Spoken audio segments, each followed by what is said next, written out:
this is Joyce Pellino Crane. I'm the news director at WestfordCAT. I'm here today with Tom Mahanna, chairman of the Permanent Town Building Committee. Hi, Tom. Hi. And Scott Hazelton, chairman of the Board of Selectmen. Hi, Scott.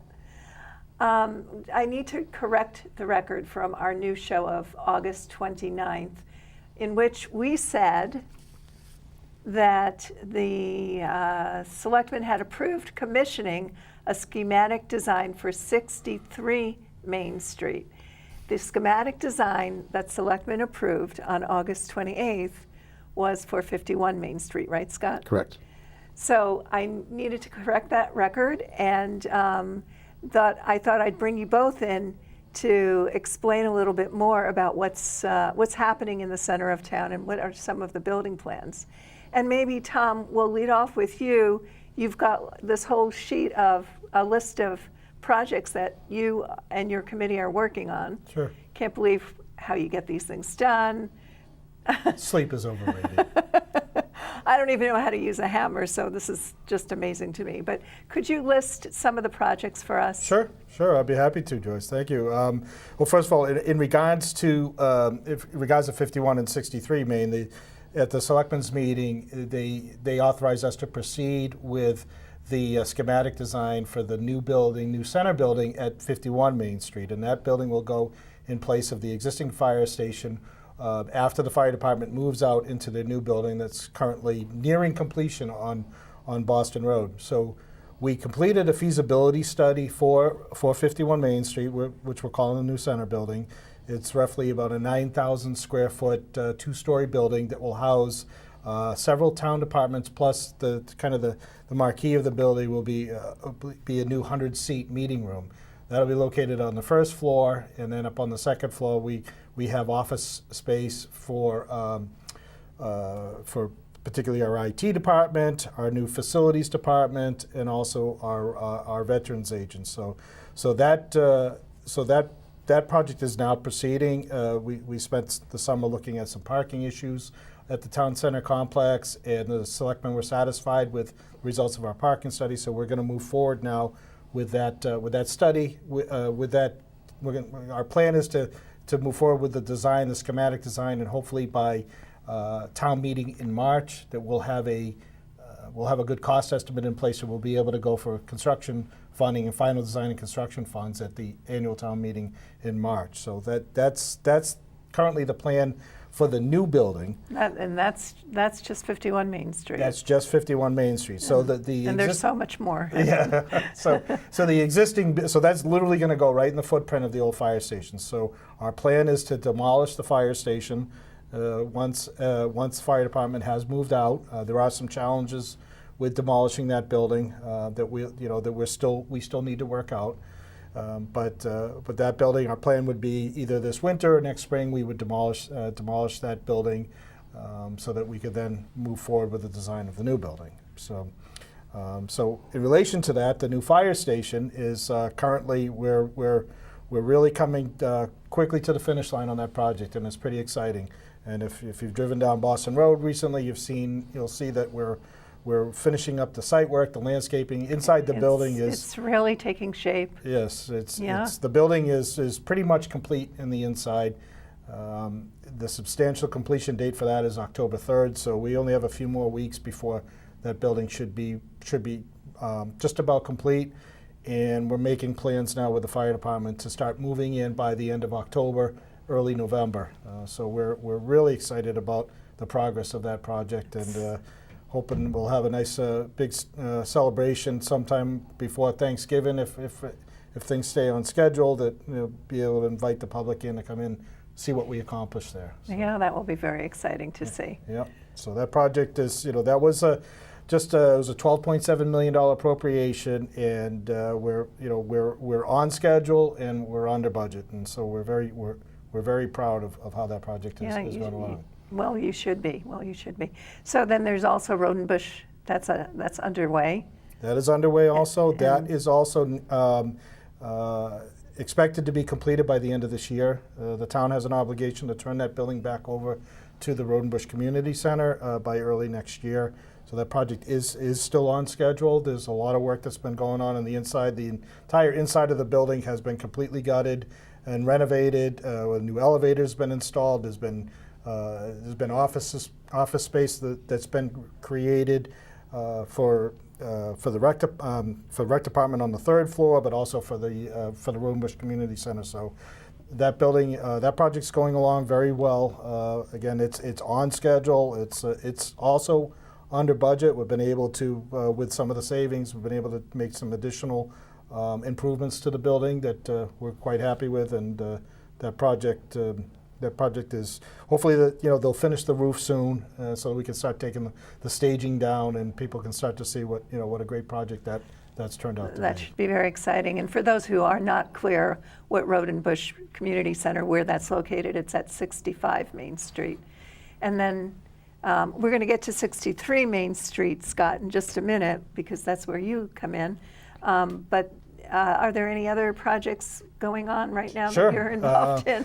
So I kind of have our list. So there's 2 projects we're working with the school department on that are also very close to completion too. So one was at Westford Academy. We replaced the track this summer, and that was a lot of work. It started literally the day after graduation. We completely tore up the existing track. It's all new base, new surface. We were on schedule for having it all completed before the students moved back in, but unfortunately, all the work was done. The last remaining piece of the project was the new surface coating and striping, and the subcontractor that does that work got delayed this summer because of just bad weather on a lot of other projects. So that work is currently being completed as we speak. Unfortunately, it's now caused us to have to move the football game. The home football game tonight had to get moved to Neshoba Tech because they're still working on the track. But that's too bad. That's unfortunately. Yeah. We were hoping that the stars would have been in alignment this summer, and that would have been completely done on time. But unfortunately, it didn't.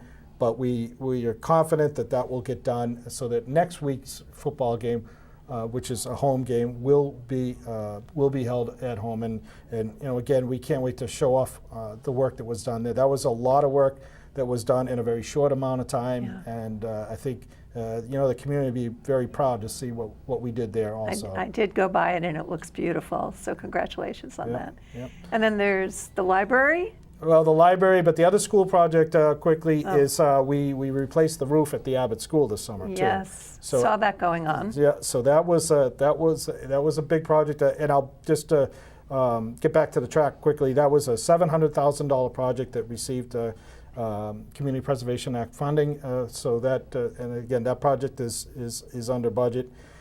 And the Abbot roof project that was funded through the Massachusetts School Business Administration. That was part of their accelerated repair program. We've done, this is our second project we've done through that program, and that was just over a $3 million project. That started, actually, we did actually start doing some preliminary work before school got out last spring. But the minute the kids were released, the company came in, took over the building. We actually had to have all the staff and faculty leave the building for the entire summer because of the amount of work that was done. So the entire roof was completely replaced, along with some other additional work, repairs to the cupola, some HVAC work that was done, some electrical work done. It was a lot of work, and we were very fortunate. We had a great team there, great contractor. That work was done. We're on punch list now, but it was all completed so that by the time kids came back last week, there was no impact to the opening of school. Wonderful. So that was a $3 million project with a reimbursement of, I believe it's 46%. I believe was the reimbursement. Roughly half, but not quite. Yeah. Right. So the town's participation, the town's obligation on that project is roughly half of that $3 million price tag. Okay, and so anything else? The library? The library, yeah. So the library project is that's been on the grant. We were successful in getting on the waiting list for the grant funding. I think we received word earlier this year that we've moved up in the on our number. I think we said we were at 8 or somewhere on that. We were originally, I think, at 16. So we're slowly moving up the list there. So we're hoping that within the next year or two that we will funding will become available for that project to move forward. So that's kind of in a holding pattern until we get confirmation that the grant is in place. So that's a big picture of what's going on and what you've got under your scope, Tom. And there's also one more piece of property, Scott. It's 63 Main Street. It's the house that is owned by resident Liz Adams, who the house unfortunately caught on fire in 2016. And I don't believe she or her family members have occupied that building since. And what's going on between the board and the owner? Right, it's occupied. In fact, there's a tarp on the roof, so it's not occupied. It is, of course, still in private ownership. There's obviously insurance, so forth, proceeding from the fire. The town has had discussions with the owner through their attorney to consider acquiring it. It is certainly of interest to the town. Yes. But right now, that's all that we have is just ongoing discussions about possibly acquiring it. And how big is that property approximately? It's about 3 acres. And what's nice, in the back, it actually attaches to other town land. So you can connect from Road and Bush all the way to Town Hall in the rear of the property. So with things like parking and traffic, that actually is quite interesting possibility to give us a little bit more parking back there if the stars align to the property. And so has the board taken a position on this property? The only vote the board has taken has been to authorize the town manager to enter discussions with the owner.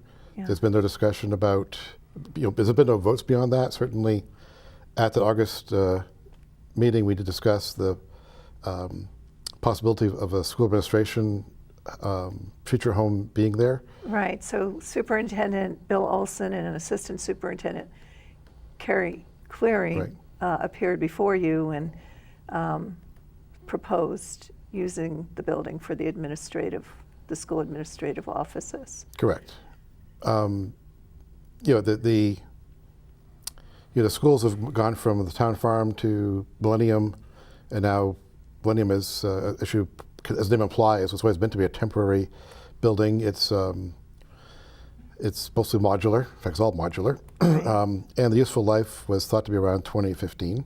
So we're now getting great taxpayer benefit from the property. But we've done a town-wide roof study, and the good news is that roof's got another 4 years or so in it, so we don't have any emergency. But it also takes time to find property, go through the planning for a new building. It doesn't happen in 1 year, so it's just prudent to start now looking at possibilities, and this is one that might work. So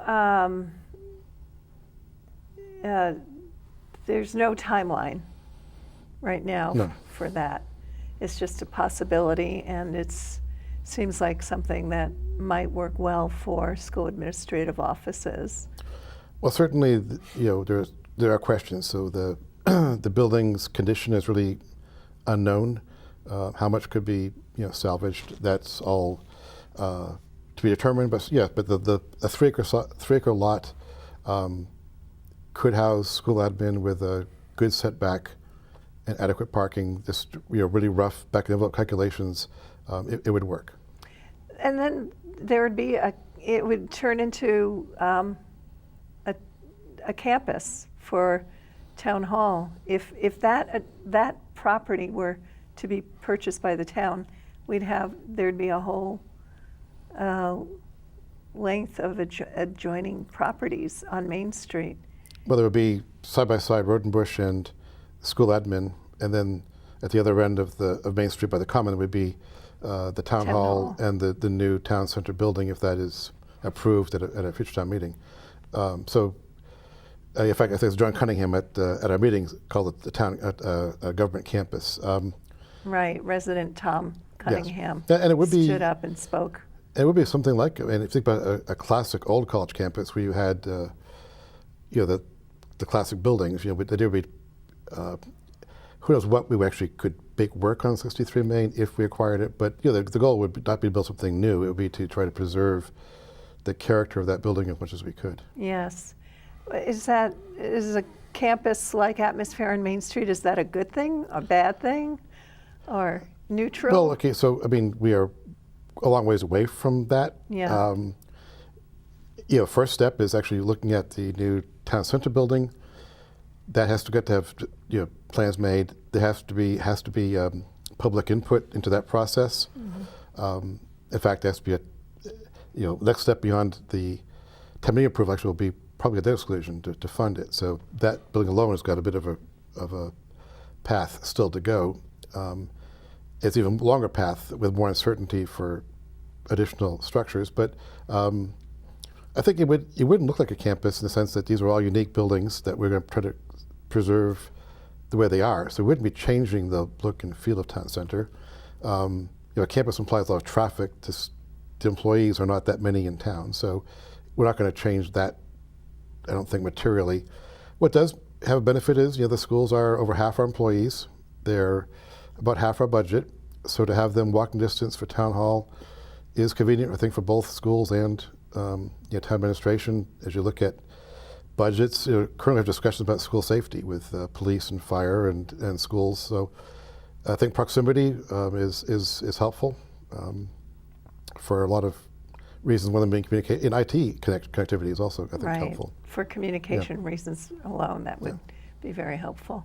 Let's talk about parking, Tom, because the buildings would bring more people, especially that beautiful meeting room of, what is it, 100 seats? The 100-seat meeting room, that's what's currently being planned, yes. Which, can I throw away my journalist hat for just one moment and say the town needs a new meeting room, because it is that beautiful room in Town Hall is just too small for such a big town now. In fact, anything, sorry, I don't mean to interrupt, but anything that is controversial, when you really want to have people involved and have, carried WCAT, the room is too small to accommodate it. So I think even with the journalist hat on, it's good for openness, transparency, to have a bigger room where everyone can, see and be seen and speak. And function, because I mean, one of the things that happens for me is when I go to the meeting room that we currently have, I come with a big camera bag and a laptop, and I literally just can't function. I'm better off at home watching it from a distance because I can function. Mm-hmm. So, but that's not ideal. So, anyway. Yeah, and that would be the plan, would be to create a larger space that would be more functional for what seems now to be these types of meetings that occur on a regular basis. Obviously I attend many selectmen's meetings, planning board meetings, whatever, and almost all of them at some point during the meeting the room is at capacity or exceeds capacity, or people are having to wait out in the lobby for their agenda to come up, so that then we have this changeover in the audience and that there's available seating. So at the time when we were planning the expansion, the renovation of Town Hall, it was a concession that we recognized that that space, we were trying to fit within an existing space, a footprint, right? Within a footprint, and that's and totally that was the trade-off. Understandable. Yes, it was, and it is a beautiful room. Yeah, and it'll continue. If we move forward with the new building at 51 Main, the plan. I know in my discussions with the town manager is that our intent is that space would still remain. I mean, they use that meeting room constantly during the day, department head meetings and other functions. So there will still be that need for that type of meeting room within Town Hall. Oh, there absolutely would be a need for it. And WestfordCAT has all its equipment set up there with microphones ready to go. So it's a great room for some of the other committees that don't always get on camera to meet. I attended a meeting of the Disability Commission just last week, and we did roll the cameras and recorded that meeting for the first time. So it's a relatively new committee to begin with, and then it, to have, we finally did record something of it happen, what took place in that meeting room. So, but let's move on to parking and talk a little bit about, let's just have a discussion about what are the challenges of parking with these plans, and what are the, what are the advantages of doing what, of turning some of these buildings into town buildings and using them. Sure. I mean, so we, as part of the study for 51 Main, or what we're calling the new center building, we did have our consultant do a parking study. And so part of their scope of work was to come out during the day to see what a typical business day, what the parking volume is, the traffic volume parking on both on what we call on-site and off-site. So we looked at all the available spaces and how they're being used during the day, and also off-site, which we looked at street parking along the street from Graniteville Road up to Rodenbush. So, and we also had them come back and do night meetings too. So to look at what happens at night, because obviously at night, town employees have now left, and so those spaces now become available, and to see whether or not if we have available enough parking, either on-site and a combination of off-site, to accommodate this proposed building with a 100-seat meeting room. And so, so the initial results of that study indicated that there is enough available parking to be able to accommodate, both on the town center complex and possibly utilizing some of the other parking lots, like say across the street at the Fletcher Library. The police will obviously will remain where they are. They use a lot of spaces both for their shifts and also some other staff parking needs. But when the fire department moves out, obviously all those spaces that they use will now become available. As part of the current plan for the new center building, we're going to add, I believe it's like, I think we're hoping to add like 7 more spaces to what's there now. So, do you know how many are there now? I knew you would ask me that. Yeah. No. So. I believe the total complex was was 150, I believe, spaces. I think somewhere around that quite order a of bit. magnitude. I didn't realize there were that. That's that both many. sides. Although some are taken up by police and fire and so Right. forth. So Right. usable spaces, I think, is lower than that. But Right. So, the actual number of employees that will be in the new center building is relatively small. But obviously any large meeting that will happen in the meeting room will have a large demand for parking. And so based on the results of the study, we also asked our consultant to come back out and look at. We actually had them the night that we were there at the Selectmen's meeting on the 28th to come out and do an analysis of that night also, just to kind of see. That was a full agenda, a large audience, and wanted to see what the parking impacts were at that type of a meeting. So we're waiting to hear those to get those results back. But right now, based on the initial results we got, we feel pretty confident that there'll be adequate parking within the complex to accommodate this new building. If we were to get 63 Main and somehow tie all that into and be able to utilize available space at Rodenbush also, and have, as Scott explained, this campus type setting, that whole configuration would just all we would be able to complement each building with parking at each building would then be able to support all the other buildings, and so you wouldn't need to have this large demand on each parcel just for that particular building. You could have overflow into different lots. Right. We only have about 4 minutes left, Scott. Let's talk a little bit about what comes next for Selectmen in regard to the buildings. well, so a lot of for 51 Main, Yes. it's there'll be more chance for public comment. The plan is get the schematics, get comment, probably twice, I believe, that we're planning on, plus the usual input at subcommittee meetings too, but two standalone. Twice, you mean 2 public hearings? 2 standalone public meetings to discuss the plans for that building. Do you have dates for those set yet, or is No, that coming? No, that's coming. We just agreed to do it about 2 weeks ago, so we're working real time here. And then, of course, there'll be a town meeting vote to move forward or not with that final design, and then probably a ballot question on funding it. So that's good. That's the path for the 51 Main.